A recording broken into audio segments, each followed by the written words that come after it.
જય શ્રી કૃષ્ણ. અમારી ચેનલમાં આપનું સ્વાગત છે. પ્રિય મિત્રો, હિન્દુ ધર્મ એ વ્રત, ઉપાસના, તહેવાર, ઉત્સવ સાથે માનવજાતને જોડી રાખતી એક સાંકળ કહેવાય છે.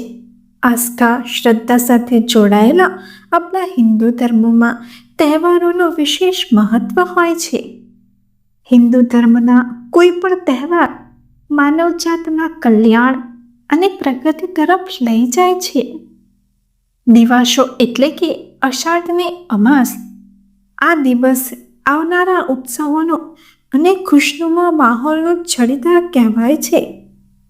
બુધવારે દિવાસો અને ત્યારબાદ ગુરુવારથી પવિત્ર શ્રાવણ માસનો પ્રારંભ થશે. નમસ્કાર મિત્રો, હું આપ સૌને વિનંતી કરું છું કે આ કથાને સાંભળતા પહેલા કમેન્ટમાં જય શ્રી કૃષ્ણ લખી વિડીયોને લાઈક અવશ્ય કરો અને ચેનલને સબસ્ક્રાઈબ કરી બેલ આઇકોન દબાવો, જેથી કરીને ભગવાન શ્રી કૃષ્ણની કૃપા આપ પર અને આપના પરિવાર પર બની રહે. પ્રિય મિત્રો, દિવાસો એટલે શ્રાવણીય તહેવારની શરૂઆત. આપણા કૃષિ પ્રધાન દેશમાં દિવાસાનું વિશેષ મહત્વ છે.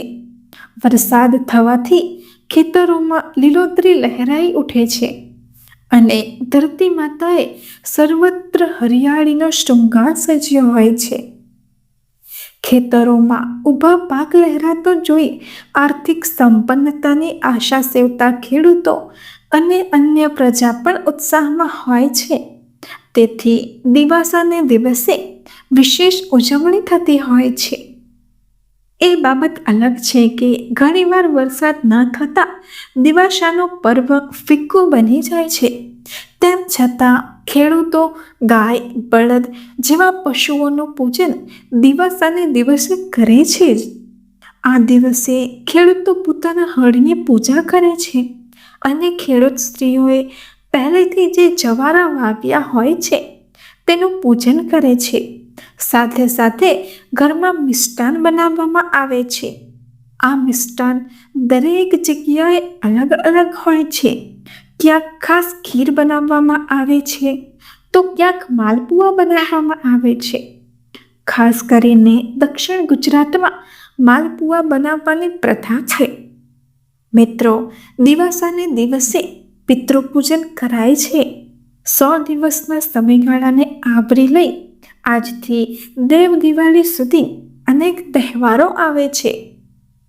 જો કે દિવાસાથી દિવાળી સુધી તહેવારોની મોસમ જામશે, પરંતુ હિન્દુ શાસ્ત્રોમાં દિવાસાનું મહત્વ એટલા માટે વધુ છે કેમ કે સામાન્ય રીતે કોઈ પણ વ્રતનું જાગરણ 24 કલાક સુધીનું હોય છે, પરંતુ એકમાત્ર દિવાસાના વ્રતનું જાગરણ 36 કલાકનું હોય છે. એટલે કે દિવાસાનું વ્રત કરનારે સતત 36 કલાક સુધી જાગરણ કરવી પડે છે. આ ઉપરાંત ગુરુવારે શ્રાવણ મહિનાની શરૂઆત સાથે દશામાના વ્રતનો પણ આરંભ થઈ રહ્યો છે. ત્યારે ભક્તો દેવાધિદેવ મહાદેવની પૂજા અર્ચના કરવાની સાથે સાથે 10 દિવસ સુધી દશામાની પ્રતિમા ઘરમાં સ્થાપના કરી આસ્થાપૂર્વક ભક્તિ કરશે. આમ તો દેવસુતી 11થી વિવિધ તહેવારોનો આરંભ થઈ જાય છે. દેવસુતી 11થી દેવ ઉઠી 11 એટલે કે 4 મહિના સુધી એક પછી એક તહેવારોની હારમાળા સર્જાય છે. તેમાં પણ દિવાસાના બીજા દિવસથી શ્રાવણ અને ત્યારબાદ નાગપંચમી, રાંધણ છઠ, શીતળા સાતમ, રક્ષાબંધન અને જન્માષ્ટમી સહિતના તહેવારો આવતા રહે છે. આ દિવાસાના દિવસે એ વ્રત અને જીવ્રત એમ 2 પ્રકારના વ્રત કરવાની પરંપરા છે.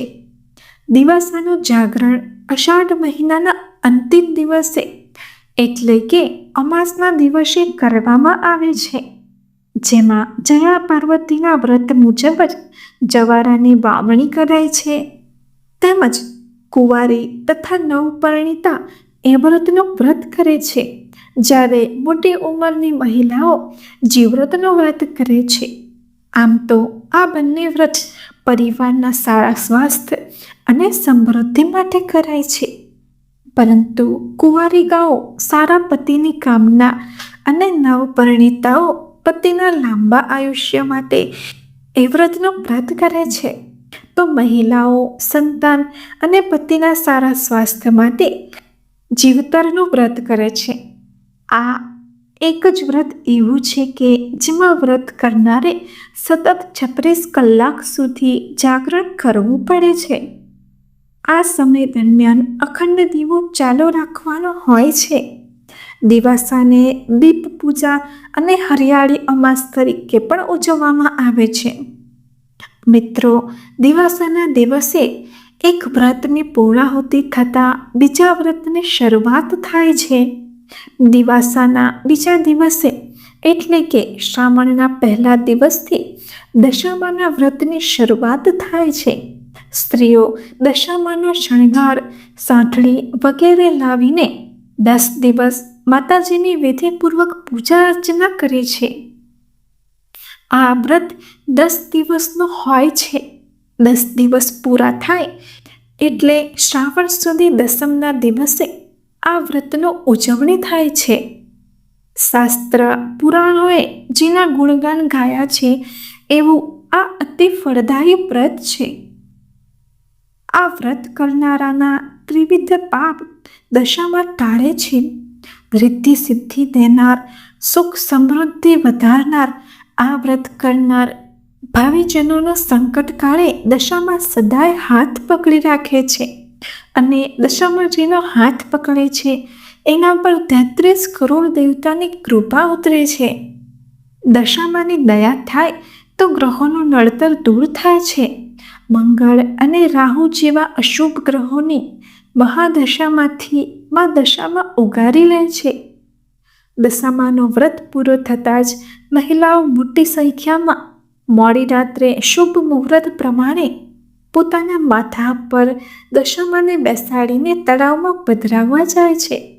જ્યારે તેઓ નીકળે ત્યારે 1, 2, 3, 4 દશામાનો જય જયકાર જેવા ગીતો ગાતા ગાતા ભાવપૂર્વક દશામાને પાણીમાં પધરાવે છે.